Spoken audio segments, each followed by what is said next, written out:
DB office ও CMM court থেকে যুক্ত হচ্ছেন আমাদের সহকর্মীরা। শুরুতেই যাব ডিবি অফিসে, সেখানে আছেন সহকর্মী আরিফুল ইসলাম। আরিফ, এখন কি ডিবি অফিসে সাবেক সিসি নুরুল হুদা রয়েছেন কিনা জানাবেন, কি কার্যক্রম দেখছেন সেখানে? জানাতুল রুমা কিছুক্ষণ পরে আমাদেরকে যেমনটা বলা হয়েছে যে 12টা নাগাদ যে সাবেক নির্বাচন কমিশনার নুরুল হুদা তাকে গ্রেপ্তার করা হয়েছে।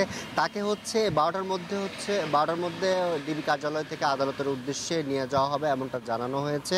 আর সেই সাথে 2টার মধ্যে আদালতে তোলা হবে এমনটাও বলা হয়েছে। আর এখন পর্যন্ত কিছুক্ষণ আগে 3টি প্রিজন ভ্যান ডিবি কার্যালয়ে প্রবেশ করেছে। এরপর এখন পর্যন্ত বের হওয়ারও আমরা এখন পর্যন্ত কোনো তথ্য পাইনি।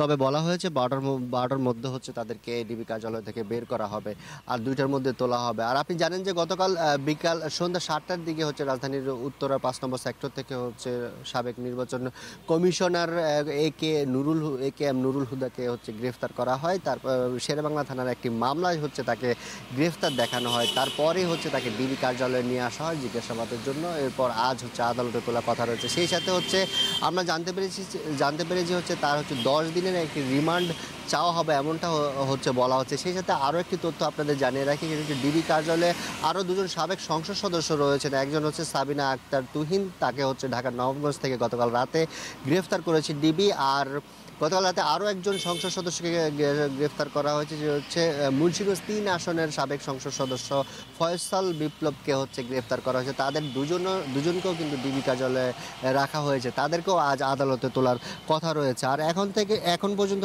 ডিবি কার্যালয়ের সামনে যে তথ্যটি সেটি বলা হয়েছে যে 12টার মধ্যে তোলা হবে। 12টার মধ্যে ডিবি কার্যালয় থেকে আদালতের উদ্দেশ্যে রওনা দিবেন এখানকার যে প্রশাসনের লোকজন তারা। তারপর 10 দিনের রিমান্ড চাওয়ার একটি কথা আমরা শুনেছি। এই ছিল ডিবি কার্যালয় থেকে আমার কাছে সবশেষ। আমাদের আরেক সহকর্মী আছেন সিএমএম কোর্টের হাসান, আপনি জানাবেন যে সেখানে মূলত এই আসামিদের তোলার বিষয়ে কোনো তথ্য আপনি পেয়েছেন কিনা? বান্ডেল থাকলে প্রতি সেনমানিতে টাকা বাঁচবে। বিকাশ সেনমানি বান্ডেল কিনে জিতুন প্রতি লেনদেনে।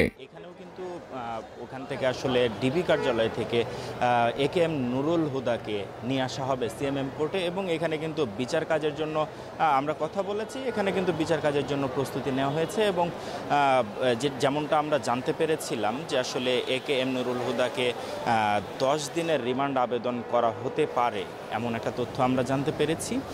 এবং 12টা নাগাদ আসলে ডিবি কার্যালয় থেকে এখানে নিয়ে আসার কথা বলা হয়েছে। তবে এখন পর্যন্ত সেখান থেকে আসলে রওনা হয়নি, এই বিষয়টা আমরা জানতে পেরেছি। আর আরেকটি বিষয় সেটা যে এখন এইখানে শুধু একে এম নুরুল হুদাকেই নয়, আরও গতকাল আসলে যাদেরকে গ্রেপ্তার করা হয়েছে আরও 2 সাবেক এমপি, তাদেরকেও কিন্তু নিয়ে আসা হবে, এবং তাদেরকে কিন্তু আসলে শুনানির মাধ্যমে পরবর্তী আসলে নির্দেশনা কি আসতে পারে সেটা জানানো হবে। গতকাল একে এম নুরুল হুদাকে তার নিজ বাসভবন থেকে, অর্থাৎ উত্তরার 5 নম্বর সেক্টর থেকে তাকে গ্রেপ্তার করা হয়েছে। তার বিরুদ্ধে যে অভিযোগটা সেটা যে প্রহসনের নির্বাচন, অর্থাৎ 2018 সালের যে একাদশ জাতীয় সংসদ নির্বাচন অনুষ্ঠিত হয়েছিল সেটাতে আসলে তার যে ভূমিকা ছিল সেটা আসলে প্রহসনের ভূমিকা ছিল, এমনটাই কিন্তু অভিযোগ আনা হয়েছে। অর্থাৎ দিনের ভোট রাতে দেওয়া, অর্থাৎ মানুষের যে ভোটাধিকার সেখান থেকে আসলে তাদেরকে বিচ্যুতি ঘটানোর ক্ষেত্রে আসলে তার ভূমিকা ছিল, অগ্রাধিকার দেওয়া হয়েছে। এবং তিনি কিন্তু এই প্রহসনের নির্বাচন অনুষ্ঠিত করেছিলেন, এবং প্রহসনের নির্বাচনে কিন্তু আওয়ামী লীগ সরকারের সেটা বিজয় ঘোষণা হয়েছিল।